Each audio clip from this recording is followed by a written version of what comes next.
Hi everyone, now let's continue the course and see how to get data. But before we bring data into Power BI, it's important to understand the three Power BI connection types: live connection, direct query, and import.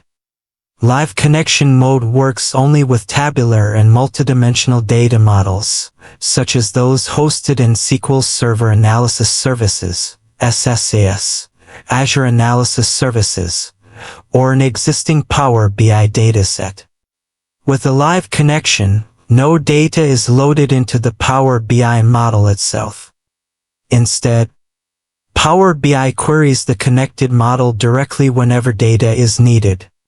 Direct query also keeps data in the source system rather than importing it into Power BI.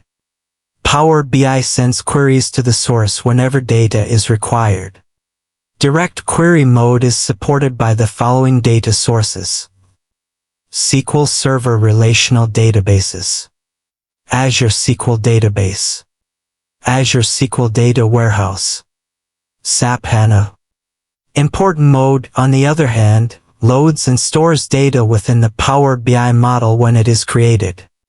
The source system is not accessed again until the dataset is refreshed. Because Power BI keeps the imported data in memory, queries against the model perform extremely fast. To summarize, live connection, either the data nor the model structure resides in Power BI. Direct query, the model structure exists in Power BI, but the data remains in the source. Import, both the data and the model structure are stored within Power BI. Now let's see how to use these three Power BI connection types. Firstly, Power BI Live Connection. I'm going to start a new instance of Power BI Desktop. What I want to do is I want to go up to the top left corner and click on the File tab of the ribbon.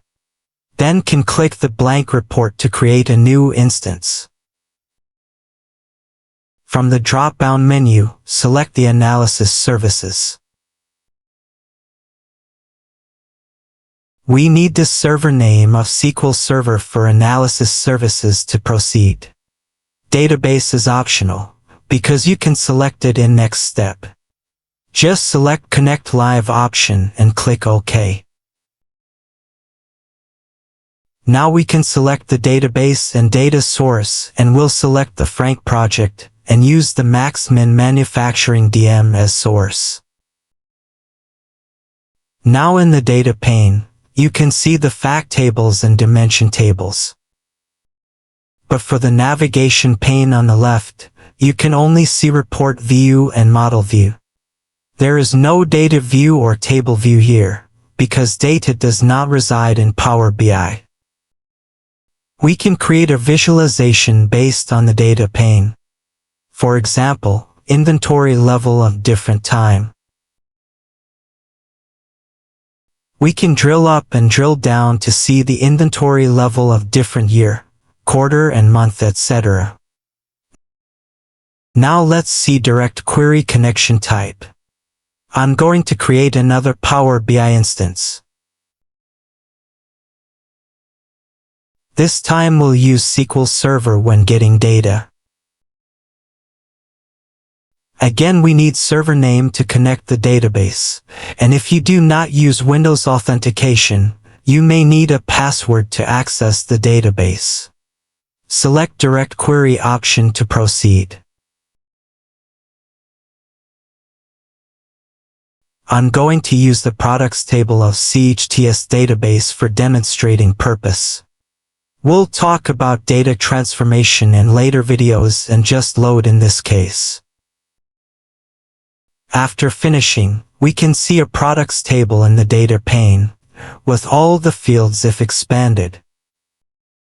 In the navigation pane on the left, we can see report view, model view and DAX query view. Like live connection, there is no data view or table view for direct query, because data remains in the source. Let's click the Save button on the top left of the corner, and save the file as products direct query on my desktop. Lastly, the import connection type. Again, we create a new instance.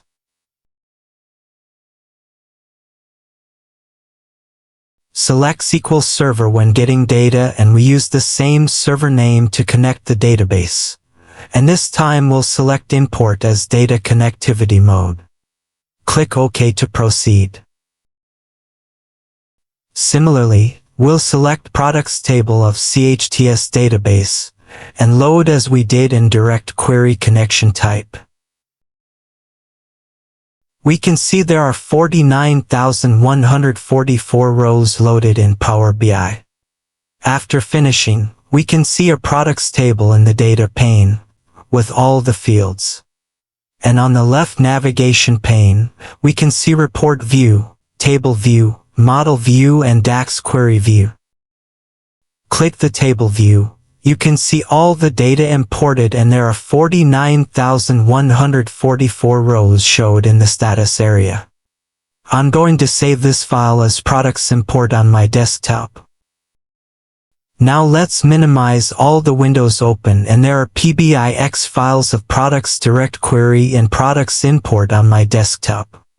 You can see the file size of products direct query is only 15.4 kilobytes. But the file size of products import is 2.35 megabytes. This means that with all the data imported in Power BI, the size of Power BI file with import connection type is much larger than the other two types. So, how to select the right connection type? It depends on your data source, performance needs, and refresh requirements. Each connection type has its pros and cons. Live connection.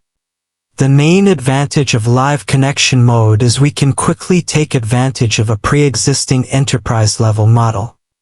We don't have to duplicate the effort that went into creating that model. Also, multiple users can access the same data model, again saving on duplication of effort.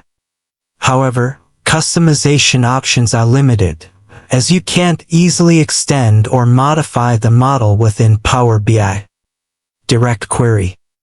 The advantage is that we are always getting live, up-to-date data for our analysis.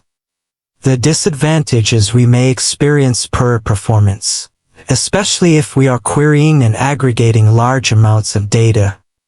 Import. The big advantage of import mode is the speed gain from use of the in-memory model versus the query performance of whatever might be providing the underlying data. The major disadvantage of import mode is the data is refreshed from the data source on a periodic basis. That means the data can get a bit out of date. Also, there is some model downtime required each time the data is being reloaded. In this tutorial, I am going to use import connection type for full control of data in Power BI. That brings us to the end of this part of getting data. In the next lesson, we'll explore how to import data from different sources into Power BI Desktop. Thanks so much for watching, and don't forget to subscribe to support this channel. See you in the next video.